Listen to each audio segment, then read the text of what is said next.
Assalamualaikum warahmatullahi taala wabarakatuh. Alhamdulillah wa bihi nasta'in wassalatu wassalamu ala Muhammadin wa ala alihi wa sahbihi ajma'in. Pada kali ini kita akan bersama di dalam Usuluddin STPM semester 2 Ulumul Quran. Tajuk dokumentasi Al-Quran pada zaman Nabi Muhammad sallallahu alaihi wasallam. Di dalam bahasa Arab, Jam'ul Quran, manakala di dalam bahasa Melayu, bahasa yang digunakan standard ialah dokumentasi Al-Quran. Pada kali ini kita akan membicarakan iaitu dokumentasi Al-Quran pada zaman Nabi Muhammad sallallahu alaihi wasallam.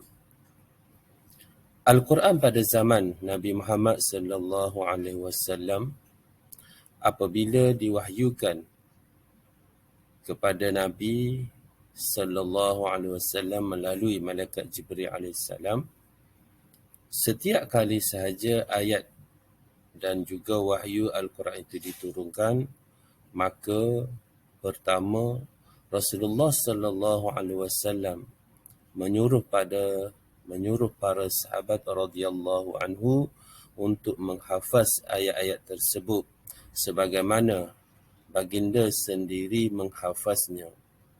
Mana-mana ayat yang dihafaz,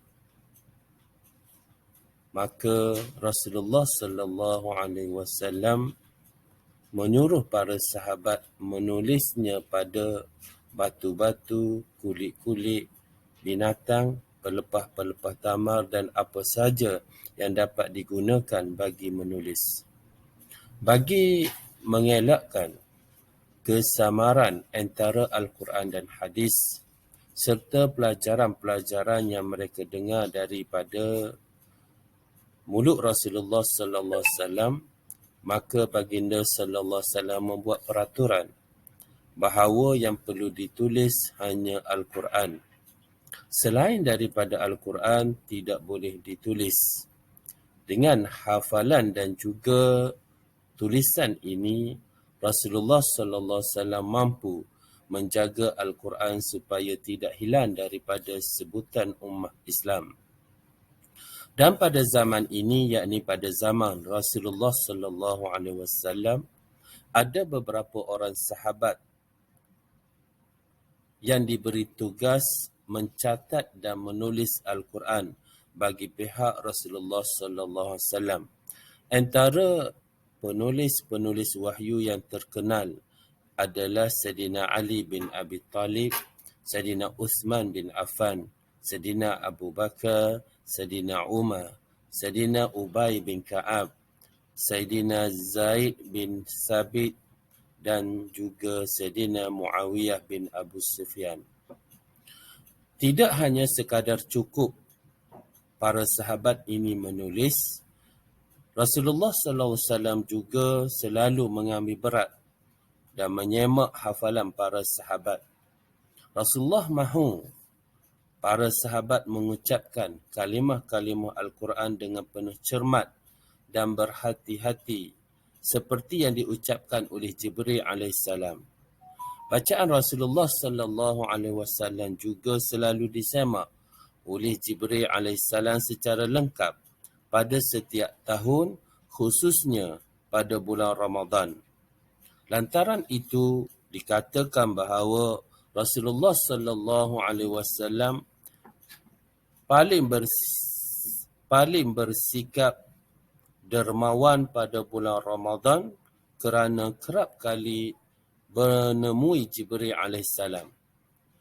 Pada tahun Rasulullah sallallahu alaihi wasallam akan wafat, Jibril alaihissalam turun menyemak bacaan baginda sallallahu alaihi wasallam sebanyak 2 kali.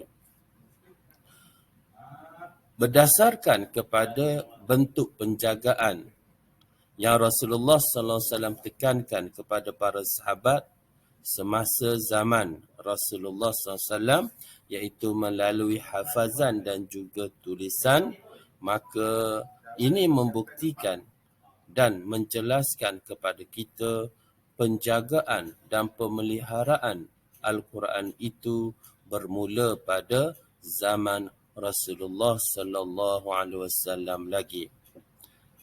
Dan Jam'ul Quran ini, pengumpulan Quran ini berlaku dengan dua keadaan. Pertama, melalui hafazan. Yang kedua, melalui tulisan. Diharapkan kepada semua pelajar dapat mengambil input-input yang berguna dan fakta-fakta ini untuk dijadikan isi-isi di dalam penulisan nanti. Ketika mengulas, menghurai, menjelaskan dokumentasi Al-Quran pada zaman Nabi Muhammad sallallahu alaihi wasallam. Siru ala barakatillah.